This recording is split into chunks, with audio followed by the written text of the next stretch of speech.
Buy it, use it, break it, fix it, trash it, change it, mail, upgrade it, charge it, on it, zoom it, press it, snap it, work it, quick erase it. Technologic.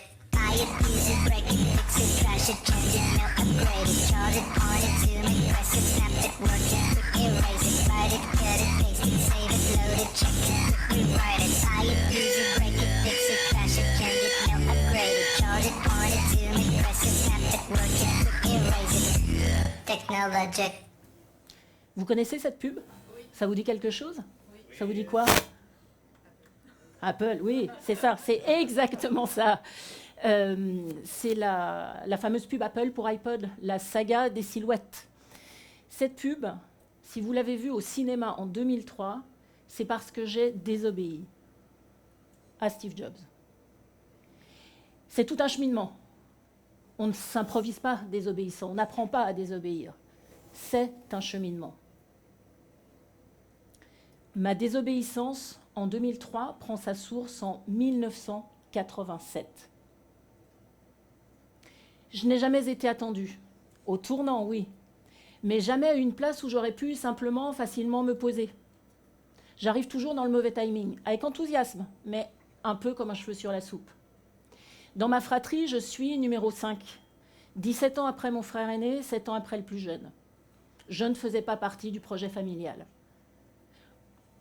Mes parents sont aimants, c'est pas le problème. Mais la feuille de route implicite est claire. Grandir sans encombre, devenir autonome sans traîner. Et j'obéis, sans même y penser. Bac à 16 ans, départ à l'étranger à 17, installation à la capitale à 19. À 23 ans, maîtrise en poche, je suis une des rares expertes en langue, littérature et civilisation scandinave. Je veux être interprète, traductrice, prof de français langue étrangère. Je n'ai pas la moindre idée de la réalité du terrain. À force d'obstination, entre Paris et Copenhague, je vais y arriver. Un petit peu. À 24 ans, premier déclic. Je travaille à l'ambassade royale de Danemark, je collabore à l'année France-Danemark. Je découvre les métiers de la communication et du marketing. Et là, je me projette. Je veux entrer en agence.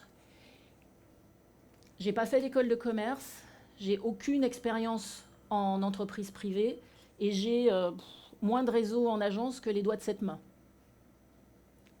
Aucune porte ne va s'ouvrir. Je vais même plutôt me les prendre dans le nez. Pour entrer, il faut sortir du moule, d'un seul moule. Ah ok, bon ben si c'est comme ça, je vais aller les chercher moi, ces expériences, une à une. Savez-vous que le lion, lorsqu'il sort chasser, échoue 7 à 10 fois avant de capturer une proie? 85% de sa vie est un échec. Qu'est-ce qui fait de lui un roi, un véritable champion? Absolument, absolument. On en parle dans ma version longue. Mais là, aujourd'hui, on va se concentrer sur la persévérance. Sa persévérance. Avril 99, j'arrive chez Apple au moment où Steve Jobs réaligne le marketing de l'entreprise. Ma première mission tient en peu de mots. Faire d'Apple Expo l'événement auquel Steve Jobs acceptera de revenir pour faire son keynote d'introduction. Personne ne veut de ce projet. C'est sûrement pour ça que je le décroche d'ailleurs. On parle d'un projet à 70 000 visiteurs pendant 6 jours pour 80 millions d'euros de budget. Je ne sais pas vous, moi j'appelle ça un sacré, un putain de challenge. 2001, lancement d'iPod, le lecteur de musique numérique, une révolution. 2003, début de la saga des silhouettes, la fameuse saga de publicitaire. Je suis en charge de la publicité. Les plans médias sont proposés localement pour coller au mieux au marché. Il y a 3 interdits.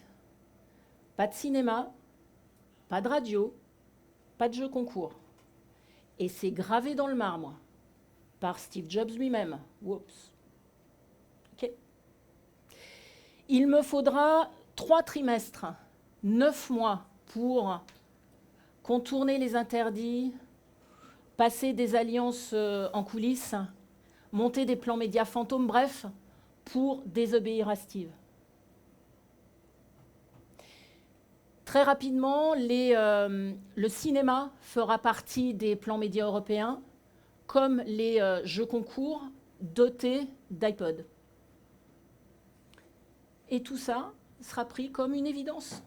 Bien sûr, c'est ça qu'il fallait faire. À aucun moment, je ne serai remercié, récompensé, incentivé, enfin ce que vous voulez, non. L'ambiance, c'est plutôt on t'a dit oui, mais on t'a pas dit bravo, ok? Ok. Personne ne vous attend. Face à des situations incompréhensibles, face à des règles du jeu qui changent en permanence, face à des méthodes de management qui favorisent l'opposition quand ce n'est pas l'affrontement, j'ai appris qu'il y a une réponse. Désobéissez. Désobéissez pour introduire le changement, pour intégrer un monde qui change en permanence. Désobéissez pour sortir de ce qu'on a toujours fait. Désobéir, c'est aller faire ce que vous n'avez jamais fait pour obtenir les résultats que vous n'avez encore jamais eus. C'est oser faire autrement.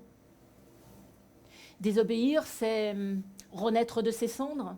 C'est innover, c'est ouvrir un nouveau champ des possibles.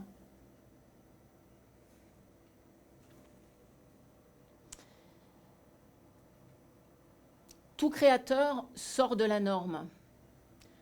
Toute innovation est anormale, nous dit Boris Cyrulnik.